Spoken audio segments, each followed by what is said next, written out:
नमस्ते। हर हर Mahadev. Hello everyone, welcome to timeless tarot 6666। I hope आप सभी बहुत अच्छे होंगे, स्वस्थ होंगे, मस्त होंगे। भोलेनाथ की कृपा सदैव आप और आपके परिवार पे बनी रहे, मैं यही प्रार्थना करता हूँ आप सभी के लिए। तो चलिए दोस्तों, एक नई रीडिंग की शुरुआत करते हैं और हर बार की तरह ये भी एक general, collective and timeless reading होने वाली है, जिसे आप कभी भी सुन सकते हैं। जितना रेजोनेट करे उतना ही एक्सेप्ट करें ये रीडिंग, बाकी का जाने दें। तो चलिए इस रीडिंग की शुरुआत करते हैं और उससे पहले हीलिंग आप सभी लोगों के लिए।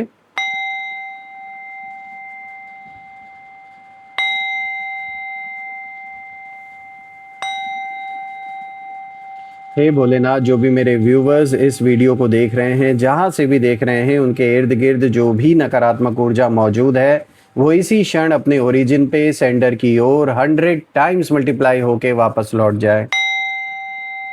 All the negative energies go back to the sender. All the negative energies go back to the sender. एक ऐसी पॉजिटिव ऊर्जा, एक ऐसी छत्र छाया आप और आपके परिवार के इर्द गिर्द बनी रहे, जिसमें कोई भी नकारात्मक ऊर्जा प्रवेश न कर सके। आपके जीवन में धन, मान, सम्मान, सुख, समृद्धि, हर चीज से आपका जीवन भरपूर रहे, किसी चीज की कमी ना हो और आपका स्वास्थ्य और परिवार में सभी का स्वास्थ्य अच्छा बना रहे। दोस्तों, आपने जो भी सपोर्ट इस चैनल को दिया है वो अनलिमिटेड टाइम्स मल्टीप्लाई होके आप सभी को वापस मिले। तो चलिए इस रीडिंग को अब हम शुरू करते हैं। Dear divine, dear angels and sister, हे महादेव, प्लीज़ गाइड करें जो भी इस वीडियो को देख रहे हैं, उनके लिए क्या मैसेजेस हैं, क्या गाइडेंस है, प्लीज़ शेयर करें। Angels and sister, divine spirits, please guide करें जो भी इस वीडियो को देख रहे हैं, उनके लिए क्या मैसेजेस हैं, क्या गाइडेंस हैं, प्लीज़ शेयर करें। Let's see. Angels and sister, divine spirits, please guide करें। ऑलराइट,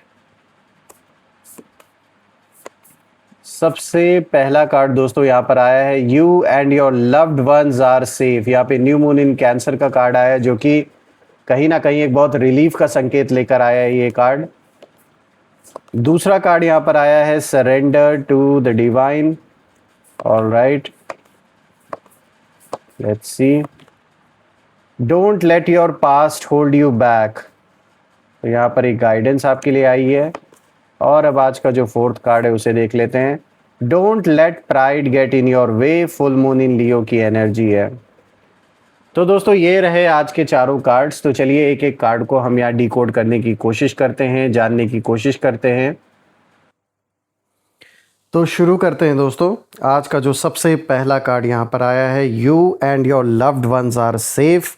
यहाँ पे न्यू मून इन कैंसर की एनर्जी। और दोस्तों, जब मैं इस कार्ड को देख रहा हूँ तो सच में मुझे बहुत खुशी हो रही है, क्योंकि यहाँ पे एक बहुत ही रिलीफ का संकेत है। और मैं ये भी देख पा रहा हूँ, जब मैं बाकी कार्ड्स को भी देख रहा हूँ, कि जो लोग आवाज़ ऊंची करते थे, यानी मैं उनकी बात कर रहा हूँ, जो कहीं ना कहीं हर वक्त आपके बारे में पॉइजन, नफ़रत और जहर फैलाने का काम जिन्होंने किया है, आज मैं देख पा रहा हूँ कि उनकी जो आवाज़ है, जो आवाज़ ऊंची करने वाले थे, वो सब इस समय चुप हैं। क्योंकि आपने जवाब ऐसा दिया है, चाहे आपने अपने किसी एक्शन के थ्रू इनको कोई ऐसा जवाब दिया है या वर्बली कुछ ऐसा आपने बोला है, कहीं ना कहीं आपने इनको ऐसा मुंह तोड़ जवाब दिया है, ऐसे लोगों को जो सिर्फ़ और सिर्फ जहर घोलने का काम करते आ रहे हैं आपके जीवन में, कि इस वक्त वो सारे के सारे चुप बैठ चुके हैं। स्पेशली जो इन्हें लीड कर रहा था या कर रही थी, मेल फीमेल जिनकी भी एनर्जी है, उनकी इस समय हालत पूरी तरीके से ख़राब है, क्योंकि ये आपसे आँख भी नहीं मिला सकते। आज ऐसी सिचुएशन आ गई है, क्योंकि इन्होंने कोई भी कसर नहीं छोड़ी आपको झुकाने के लिए, आपको दबाने के लिए। हर ओर से आपके ऊपर प्रेशर क्रिएट किया गया, चाहे पारिवारिक इमोशनल वे में, चाहे फिर फाइनेंशियल स्ट्रेस बिल्डअप किया गया आपके अगेंस्ट। कहीं ना कहीं से, हर ओर से जो कुछ भी ये कर सकता था ये इंसान, ये जो भी हैं मेल फीमेल, इन्होंने पूरा अपने ओर से ट्राई किया। यहाँ तक कि इन्होंने तंत्र मंत्र तक करा डाला कि चाहे जैसे भी आप आगे अपने जीवन में ना बढ़ पाएँ। कह सकते हैं कि यहाँ पे कुछ ऐसा कार्मिक बैलेंस है पूर्व जन्मों का, या इस जन्म का भी हो सकता है, जो इस तरीके से पूरा हो रहा है। लेकिन मुझे यहाँ साफ दिख रहा है कि दुश्मनी तो भरपूर है किसी के साथ आपकी। लेकिन मैं ये भी बता दूँ कि आपने कभी इनका बुरा चाहा नहीं था, आपने हमेशा इनकी हेल्प ही की। पास्ट में कभी अच्छे रिलेशन रहे होंगे या बातचीत कभी हुई होगी, आपने कभी भी गलत नहीं कर सोचा इनके बारे में, लेकिन इस इंसान के अंदर आपको लेकर एक अलग ही लेवल का ऑब्सेशन है और उसका कारण सबसे बड़ा जलन है। देखिए, ये कितना भी कोशिश कर ले, लेकिन यहाँ पर यूनिवर्स आपको एक क्लियर संकेत दे रहे हैं इस कार्ड के थ्रू कि आप और आपके जो परिवार, आपके जो लव्ड वंस हैं, वो इस समय बिल्कुल सेफ़ हैं। किसी भी तरीके का कोई भी अटेम्प्ट कोई कितना भी ट्राई कर ले आप या आपके फैमिली के ऊपर करने के लिए, यानी नेगेटिविटी के थ्रू या किसी भी और कितना भी अपना सोर्स लगा लें, पैसा लगा लें, किसी भी तरीके से ये अब इस फ़िलहाल जो टाइम फ्रेम है इसमें ये आप या आपके परिवार को डिस्टर्ब नहीं कर सकते, क्योंकि ये कार्ड एक बहुत ही स्ट्रॉन्ग प्रोटेक्शन की एनर्जी लेकर आया है और आपके आसपास एक इनविजिबल शील्ड जैसे बना हुआ है। ये कार्ड इस चीज़ को बिल्कुल एक तरीके से साफ दिखा रहा है, जैसे कोई डिवाइन प्रोटेक्शन कहीं ना कहीं आपको और आपके अपने लोगों को सेफ़ रख रहा है। और मैं यहाँ देख रहा हूँ कि अटेम्प्ट तो अभी भी हो रहे हैं आप या आपके लव्ड वंस के ऊपर किसी न किसी तरीके से, किसी न किसी रूप में प्रहार करने का, लेकिन वो सारी चीज़ें काम नहीं कर पा रही हैं। इधर उधर आपके या परिवार में किसी के बारे में बातें फैलाना ताकि आपस में झगड़े हों, लड़ाइयाँ हों, किसी तरीके का कलह कलेश हो, लेकिन ये सारे अटेम्प्ट्स इस समय इनके बेकार जा रहे हैं। कुछ हद तक इन्होंने आपके लाइफ में डैमेज पहुंचाया भी, ऐसा नहीं है कि आपने डैमेज नहीं झेला, बहुत कुछ आपने झेला है। शायद मैं शब्दों से बता भी नहीं सकता जिस लेवल पर आपने चीज़ों को फ़ील किया है, जिस लेवल पर आपने चीज़ों को कहीं ना कहीं फेस किया अपने लाइफ में, वो हर किसी के बस की बात नहीं होती। अच्छे अच्छे लोग जो मजबूत होते हैं वो भी टूट जाते हैं। लेकिन मैं जब इस कार्ड को देख रहा हूँ तो मुझे एक बहुत ही स्ट्रॉन्ग वाइब्रेशन आप सभी लोगों के लिए आ रहा है जो भी इस वीडियो को देख रहे हैं, कि आपने जिस लेवल का अंदर ही अंदर पेन सहा, जो कुछ भी आपने फील किया वो आपने अपने चेहरे पर दिखाया नहीं, बाहर की दुनिया में किसी को भनक भी नहीं लगी, किसी को पता भी नहीं चला कि आप क्या क्या अपने अंदर सह चुके हैं। लेकिन फिर भी यही आपकी मजबूती को दिखाता है कि किस तरीके से सब कुछ होते हुए भी आपने खुद को टूटने नहीं दिया। देखिए, यहाँ पे जिस इंसान की वजह से ये सब कुछ आपने फेस किया, जब मैं उसकी एनर्जी देख रहा हूँ तो यहाँ साफ देख पा रहा हूँ कि इस इंसान ने कोशिश तो की थी और कुछ हद तक प्रयास इनका सफल भी हुआ, लेकिन इमोशनल लेवल पर आपको डिस्टर्ब करने की इन्होंने जो प्रीवियसली जो कोशिश की थी उसी तरीके का अटेम्प्ट ये फिर से करने की कोशिश में अभी भी लगे हुए हैं। सबसे ज़्यादा ये आपको इमोशनल लेवल पे परेशान करना चाहते हैं, क्योंकि ये जानते हैं कि और किसी तरीके से आपको ये परेशान नहीं कर सकते। तो ये हर बार जो इमोशनल खेल है, इमोशनल ड्रामा है, उसे करने की कहीं ना कहीं कोशिश करते हैं, लेकिन वो सफल नहीं हो पाए। आपने शायद कुछ कहा भी नहीं, बस खुद को आपने संभाला, अपने इमोशंस को कंट्रोल किया और यही कहीं ना कहीं उनकी सबसे बड़ी हार बन गई। इन्होंने कह सकते हैं जितना गंदे से गंदा खेल हो सकता था वो खेलने की कोशिश की आप या आपके परिवार के अगेंस्ट।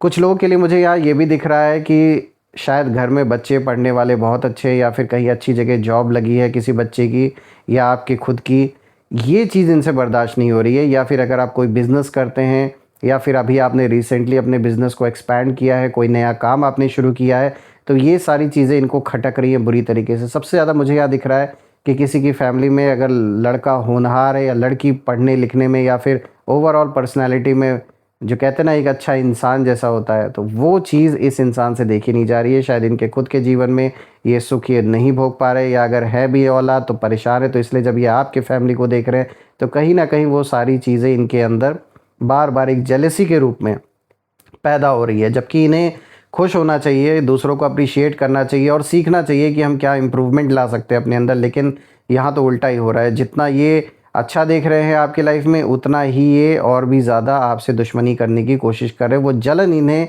जो अंदर भरा हुआ है वो जीने नहीं दे रहा है इनको। And I can see that they expected reaction but you gave silence. तो ये एक बहुत अच्छा जवाब आपने दिया। ये कहीं ना कहीं उकसाने की भी कोशिश इन्होंने की है पहले भी, और अभी भी ये ट्राई कर रहे हैं और आगे भी करेंगे। तो जिस तरीके से आपने इनको पूरे तरीके से इग्नोर किया, पूरी तरीके से इनको कट ऑफ कर दिया, एक बहुत अच्छा रिप्लाई ये आपका कहीं ना कहीं साबित हो रहा है। और ऐसे ही आप आगे बढ़ते रहें, क्योंकि ये वर्थ इट नहीं है आपके ऊर्जा, आपके समय के लिए सिर्फ टाइम वेस्टेज है। इस इंसान को समझाना या कुछ भी बोलना या अपने आप को किसी भी तरीके का अपने बारे में जस्टिफिकेशन देना, यू डोंट नीड इट। और यही कहीं ना कहीं जो साइलेंस है ना आपकी, ये अब कहीं ना कहीं उनकी और भी ज़्यादा बेचैनी बन चुकी है बुरी तरीके से। इन्हें मतलब ये हमेशा बेचैनी लगी रहती है कि अब आप क्या सोच रहे हो, अब आप क्या करने वाले हो। क्योंकि जो इंसान गलत करता है दूसरों के साथ, उसके अंदर डर तो रहता ही है, चाहे भले वो बाहर दिखाए या ना दिखाए। बात करते हैं यहाँ पे दूसरे कार्ड की, तो देखिए यहाँ पर आया है सरेंडर टू द डिवाइन। यहाँ पे फुल मून की एनर्जी है दोस्तों। अब ये कार्ड साफ इशारा दे रहा है कि आपने एक बहुत बड़ी चीज़ समझ ली है अपने लाइफ में, और वो ये है कि हर चीज़ को कंट्रोल करना ज़रूरी नहीं होता, और आपने ना सिचुएशन को फोर्स करने के बजाय छोड़ दिया है डिवाइन पर। बस अपना कर्म कर रहे हैं, बाकी सब कुछ उस ईश्वर के चरणों में जो आपने अर्पण कर दिया है। ये बहुत बढ़िया डिसीजन आपने लिया। और जब इंसान ये स्टेप लेता है ना दोस्तों, तब यूनिवर्स खुद उसकी तरफ से जैसे काम करता है या उनकी मदद करता है यूनिवर्स। तो ऐसे ही आपको कहीं ना कहीं सपोर्ट मिल रहा है, क्योंकि कहीं ना कहीं ईश्वर भी देख रहे हैं कि जो बच्चा एक कदम आगे बढ़ा रहा है अपनी खुद की सहायता करने के लिए, तो भगवान को भी हेल्प तो करनी ही पड़ती है। वो छोड़ नहीं सकते अपने बच्चों को, भले ही कुछ समय के लिए कार्मिक बैलेंस पूरा हो रहा हो, जो हम सबको फेस करना पड़ता है अपने लाइफ में। लेकिन हाँ, जो एक भरोसा बना होता है, क्योंकि यही तो टेस्टिंग पीरियड होता है लाइफ का। और कैसे टेस्ट होगा? कोई रिटर्न क्वेश्चन पेपर तो आता नहीं है स्कूल कॉलेज के तरह। यहाँ तो जो टेस्ट है लाइफ का वो ऐसे ही होता है कि जो ऐसा समय आता है लाइफ में, उसी समय देखा जाता है कि कितना भरोसा खुद पर है और उस ईश्वर पर है। तो जो खुद पर सबसे पहले भरोसा कर रहा है, आगे बढ़ रहा है, अपनी प्रॉब्लम को सॉल्व करने के लिए कदम आगे बढ़ा रहा है, ना कि दिन रात सिर्फ रोना कि सब कुछ ईश्वर ही सही कर दे।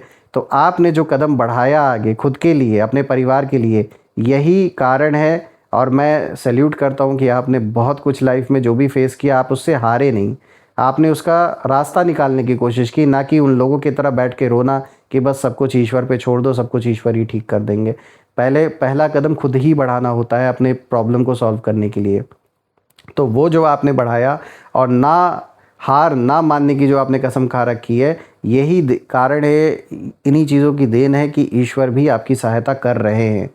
स्लोली स्टेडली हर चीज़ लाइफ में आपके मूव कर रही है, लेकिन आप स्टेबिलिटी की ओर बढ़ रहे हैं, ये तो मैं साफ देख पा रहा हूँ। और अब कहीं ना कहीं यही चीज़ जब जो आपके विरोधी हैं वो देख रहे हैं, तो वो भी कहीं ना कहीं हक्का बक्का है, इस समय शॉक्ड हैं कि यार इस इंसान के अंदर कितनी हिम्मत है। क्योंकि वो जानते हैं कि इन्होंने इतनी मुसीबतें खड़ी की आपके जीवन में, लेकिन फिर भी आपने हार नहीं मानी, ना ही आप इनके आगे झुके, ना ही आपने किसी भी तरीके से सरेंडर किया इनके आगे। आप अपने पे टिके रहे, अपने सच के साथ खड़े रहे, चाहे कोई साथ दे या ना दे। और यही जो आपकी कामनेस है, आप कहीं ना कहीं इन लोगों के अंदर गिल्ट और कन्फ्यूजन दोनों पैदा कर रही है। अब बात करते हैं दोस्तों यहाँ पे तीसरे कार्ड की। तो देखिए यहाँ पर आया है don't let your past hold you back. यहाँ पे साउथ नोड की एनर्जी है दोस्तों। ये कार्ड बहुत डीप एनर्जी को शो कर रही है, क्योंकि ये कार्ड बताता है कि आपने अपने पास्ट से बहुत कुछ सहा है। पेन हो, बिट्रेयल हो, मिसअंडरस्टैंडिंग्स हो, लेकिन अब आप उस फेज से कहीं ना कहीं बाहर निकल रहे हैं, और आपने डिसाइड कर लिया है कि जो हो गया वो अब मुझे रोक नहीं सकता। तो ये जो आपका एटीट्यूड है, यही आपको आगे लेकर जाएगा। और विरोधियों की एनर्जी जब मैं देख रहा हूँ, तो यहाँ मुझे बड़ी इंटरेस्टिंग एनर्जी नज़र आ रही है, और वो ये है कि वो कहीं ना कहीं अब भी आपके जो पुराने वर्जन हैं उसी को पकड़ कर बैठे हैं, उसी साइकिल में, उसी विशियस साइकिल में कहूँगा, गोते मतलब उसी में घूम रहे हैं आज भी। क्योंकि इन्हें लगता है कि आप वही पुराने इंसान हैं जो हर्ट होकर कहीं ना कहीं रिएक्ट करेंगे या डर जाएंगे, लेकिन अभी इन्हें पता नहीं है कि आप किस लेवल तक आगे बढ़ चुके हैं अपने लाइफ में। तो ये एक बहुत बड़ा मेजर चेंज आपके जीवन में दिख रहा है, और इन लोगों को ये समझ नहीं आ रहा है कि आप बदल चुके हैं, तो ये कैसे पॉसिबल हुआ। और यही उनकी सबसे बड़ी कन्फ्यूजन है, क्योंकि इन्हें यही लग रहा है कि ये तो मतलब आपको जिस इंसान को ये पूरी तरीके से गिराना चाहते थे, वो तो पहले ही उठ चुका है, और अब इनके लिए इम्पॉसिबल हो रहा है आपको टच कर पाना भी किसी भी लेवल पर। बात करते हैं फोर्थ कार्ड की दोस्तों। तो देखिए यहाँ पर आया don't let pride get in your वे। यहाँ पे फुल मून इन लियो की एनर्जी है। तो दोस्तों अब ये जो आखिरी कार्ड है, एक बहुत ही पावरफुल मैसेज यहाँ पर लेकर आया है। ये दिखाता है कि आपके अंदर अब कहीं ना कहीं कॉन्फिडेंस आ चुका है, सेल्फ रिस्पेक्ट आ चुका है, और लेकिन अपने प्रति आपको अपनी सेल्फ वर्थ अब पता है, और आप जानते कि किसी के अप्रूवल की ज़रूरत नहीं है आपको। लेकिन ये कार्ड आपको जेंटली रिमाइंड भी करा रहा है कि ईगो और सेल्फ रिस्पेक्ट में फ़र्क होता है। तो आपने जो साइलेंस रखा है वो ईगो से नहीं था, वो डिग्निटी से था। रही बात विरोधियों की, तो यहाँ बहुत क्लियर हो रहा है कि उनका जो ईगो है वो हर्ट हुआ है। उन्हें लगा था कि वो आपको प्रोवोक करेंगे, आपको उकसाएंगे, लेकिन जब आपने रिएक्ट नहीं किया ना, तो उनका खुद का जो एक प्राइड है वो पूरी तरीके से जो है था वो टूट गया। और अब वो कहीं ना कहीं अंदर ही अंदर जल रहे हैं, क्योंकि आपने बिना कुछ कहे उनकी जो आवाज़ है वही बंद कर दिया आपने पूरी तरीके से। दोस्तों यहाँ पे जब मैं ये फाइनल मतलब चारों कार्ड्स को देख रहा हूँ तो जो मुझे यहाँ एनर्जी समझ में आ रही है वो यही है कि आपने कोई लड़ाई नहीं की, आपने कोई शोर नहीं मचाया इनकी तरह, लेकिन आपने अपने एक्शंस और साइलेंस से ऐसा जवाब दिया कि जो लोग लाउड होकर जीतना चाहते थे, जो चाहते थे कि इनके कुछ भी उल्टा सीधा कहने से आपकी इमेज सब जगह डैमेज हो जाएगी, आज वो खुद चुप हो गए हैं। उनके मुंह पर जैसे ताला लग गया, आपने ऐसा जवाब दिया अपने कर्म से। And I can see that your peace became your power. और यही पावर अब कहीं ना कहीं सबको दिख रही है, बिना कुछ बोले, बिना किसी ड्रामा के। और अब जो हो रहा है वो कार्मिक बैलेंस है। आप बस अपनी एनर्जी को ऐसे ही प्योर और ग्राउंडेड रखें, क्योंकि इस बार जो जीत है वो आपकी आवाज़ से नहीं, आपकी शांति से हुई है। और हर किसी के लिए पॉसिबल नहीं होता इस तरीके से अपने आप को संभालना और इस तरीके से हर चीज़ को मैनेज करना। तो कहीं ना कहीं जो अप्रिशिएशन है, जो रिकग्निशन है, वो आप डिज़र्व करते हैं। और मैं ये प्रे करता हूँ ईश्वर आपको इतना मजबूत बनाए हर चीज़ से कि कोई भी नेगेटिविटी आप या आपके परिवार को टच भी ना कर सके, और जीवन की जो भी समस्याएं हैं आप उसे बड़ी आसानी से सॉल्व कर सकें। मैं यही प्रे करता हूँ आप सभी लोगों के लिए। आइए अब कुछ यहाँ पे नेम इनिशियल्स भी देख लेते हैं। Let's see. Angels, ancestor, please guide करें, नेम इनिशियल्स शेयर करें हमारे साथ। Let's see. So we have A, then there is R, then there is E, L, W, C, D, O, T, M. So friends, these are the name initials. आप मुझे comment में ज़रूर लिखिएगा कि क्या ये नेम इनिशियल्स मैच हो रहे हैं या नहीं हो रहे हैं, और कमेंट में ज़रूर लिखिएगा I claim healthy wealthy life, I claim abundance which you definitely deserve. And friends, मैं वंस अगेन ये प्रे करता हूँ कि जीवन में आपके धन, मान, सम्मान, सुख, समृद्धि से आपका जीवन भरपूर रहे, किसी चीज़ की कमी ना हो। एंड आपने जो भी सहायता, जो भी सहयोग इस चैनल को दिया है, जो भी कंट्रीब्यूशन दिया है, वो अनलिमिटेड टाइम्स मल्टीप्लाई होकर आप सभी को वापस मिले। सो फ्रेंड्स, वंस अगेन हम फिर से एक नई वीडियो में दोबारा मिलेंगे। तब तक अपना और अपने परिवार का ध्यान रखें। हर हर महादेव। जय माँ काली, जय भोलेनाथ, जय माँ कामाख्या देवी की जय।